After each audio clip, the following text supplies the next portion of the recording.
Hey guys, this is Matt Brunet, and welcome to Movie News Weekly, hosted by FilmBook. Now, before we begin, let's take a look at what we got in this week's news, which includes women rule the box office, some international love for Fate, a not-so-memorial weekend, the winners at Cannes, SpiderMan III Take 2, Wingard vs. the Monsters, No Wonder in Lebanon, Get it? 'Cause he's fat! Trump is an idiot again, and Pavarotti's voice shall rise once more.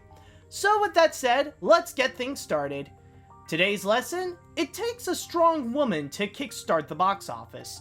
Wonder Woman is not only being rewarded with raving reviews, but also celebrating by starting June off powerfully at the box office during the weekend with about $100 million.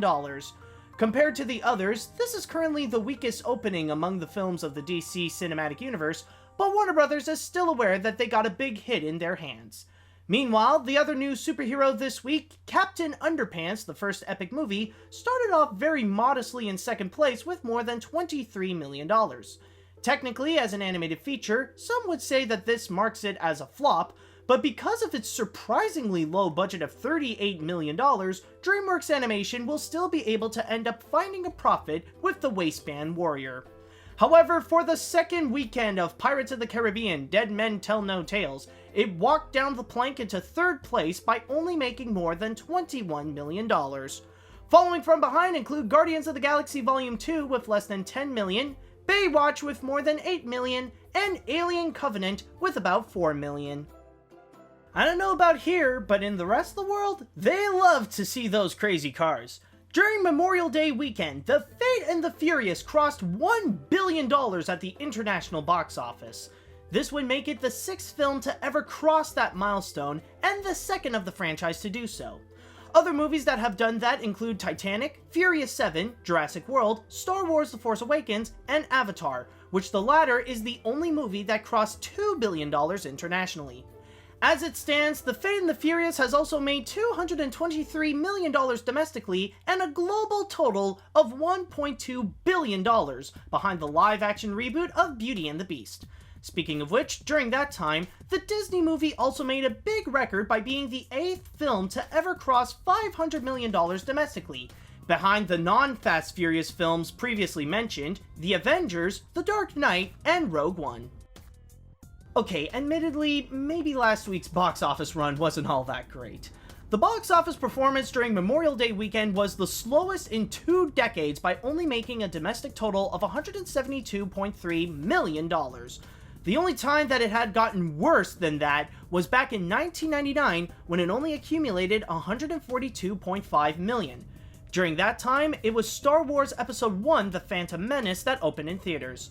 Sources had pointed out to many movies that didn't seem to really impress audiences this year, including the newly opened Baywatch that flopped with a $23 million opening, and Pirates of the Caribbean: Dead Men Tell No Tales, where the movie's success is gearing more towards international waters, despite still making it in first place domestically.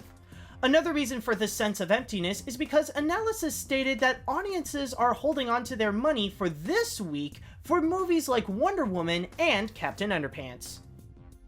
Time to get the big winners show up in France. The Cannes Film Festival wrapped up with its award ceremony filled with surprises. The big winner of the legendary Palme d'Or went to the art world satire The Square, which brought conceptual and performance art onto the film. Meanwhile, the Grand Prix would go to Robin Campillo's BPM, which looks into the big war in the 90s against AIDS. As for the jury prize, it would go to Loveless, the harsh tale of a missing child and how he would end up looking at all that is bad in both modern-day Russia and around the world. For the individual awards, Sofia Coppola got away with Best Director for The Beguiled, Diane Kruger won Best Actress for In the Fade, and Joaquin Phoenix is this year's Best Actor for You Were Never Really Here. Also, there was a tie for Best Screenplay that would go to The Killing of a Sacred Deer and You Were Never Really Here. By the way, this one is actually legit. This ain't no fan edit or anything like that. Earlier this week, Amazon accidentally released a digital version of SpiderMan 3 too early and quickly pulled it out after a few people got the chance to download it. The significance with this version that Amazon put out was that this would be a new official edit of the movie that would be released in an upcoming Blu-ray collection of the Sam Raimi Spider-Man trilogy. Fans who were lucky to see the new version pointed out the significant differences between this cut and the original theatrical version, including adding in the restored score of Christopher Young and removing scenes like giving back the engagement ring and when Peter apologized to the landlord. Other changes that have been put onto the film are said to be rather minor. The elusive cut will be a part of the limited edition Blu-ray of the old Spider-Man trilogy that will be coming out on June 13th. It's a show we don't want to miss, and now we have the man who will take care of the project. Adam Wingard, the director of The Guest, has signed on with Warner Brothers in order to direct the highly anticipated Godzilla vs. Kong, where Terry Rossio is on board to go and write the project. Recently, Wingard had been working on some big screen horror films, including Blair Witch and the upcoming Netflix film Death Note, which will be coming out in August. The big brawl is all Warner Brothers' plan to create the Monsterverse, where it began in the 2014 film Godzilla and the recently released Kong Skull Island. The next film from the universe will be the sequel to Godzilla, King of the Monsters, which promised to also add Rodan, Mothra, and King Ghidorah. The ultimate battle will be happening on May 22nd, 2020. Nothing personal, it's just business. Okay, maybe it is something personal. The country of Lebanon has officially announced that it will ban Wonder Woman to be screened in the country hours before it was scheduled to premiere at Beirut. The reason why the Lebanese government made the decision was because of the star of the feature, Gal Gadot, who is an Israeli that served in the military. Currently, Lebanon is at war with Israel, and the decision was done by the Ministry of Economy Committee. Warner Brothers is not afraid of showing the film in that country, however, as the film would only play in 15 different areas in the country, so it wouldn't necessarily damage its international box office performance. Wanna see Snow White be fat and ugly? Then watch our movie! Doesn't sound appealing now, does it? Controversy arose at the Cannes Film Festival this year when a billboard of an upcoming animated feature called Red Shoes and the Seven Dwarfs appeared with an unflattering marketing strategy. The billboard presented two Snow Whites, where one is tall and thin and the other is shorter and bigger, with a tagline that reads, "What if Snow White was no longer beautiful and the Seven Dwarfs not so short?"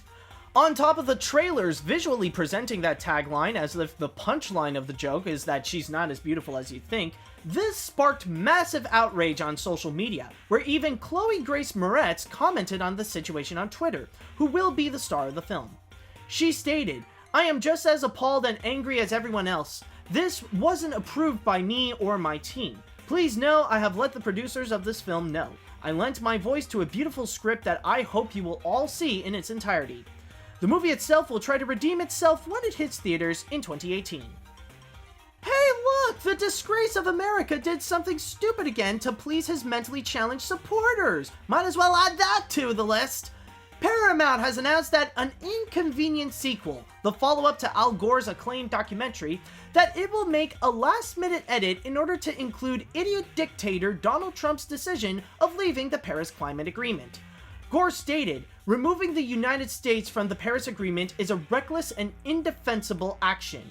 It undermines America's standing in the world and threatens to damage humanity's ability to solve the climate crisis in time. But make no mistake, if Trump won't lead, the American people will." Paramount also announced that it will cause a slight delay in the release date going from July 28th to August 4th, making it compete against Sony's The Dark Tower. Let's make this movie sing! Ron Howard has signed on to direct an authorized biography of the life of opera singer Luciano Pavarotti. Howard stated, "Pavarotti's life was replete with the highs and lows of great drama, and like any compelling character, he was also a man of considerable contradictions. His artistic ambition, propelled by his massive talent and his deep love for humanity, drove his career and the powerful bond with his audiences, but they also fueled his other life as a world philanthropist. I am intrigued by the way his emotional passion not only drove his music and his powerful bond with his audiences, but his gift of his other life as a philanthropist." Just recently, Ron made a documentary when the Beatles would go on tour in the 60s called 8 Days a Week, which had a limited release in theaters and managed to gross $2.9 million. And that's all I've got for this week. Thank you guys so much for watching, and don't forget to head on down to film-book.com for all the latest movie and TV news, along with their columns on the box office and their theatrical release schedule.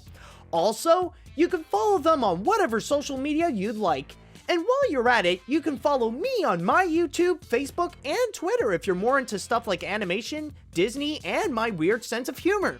If you were watching this on YouTube, then hit that like button and come subscribe to us, and also leave a little comment on what you think on the news this week. If you were listening to this on a podcast on iTunes or any other podcast service, then don't forget to rate and review what you just heard. Tune in next time for another round of Movie News Weekly, and until next week, see you later, dudes!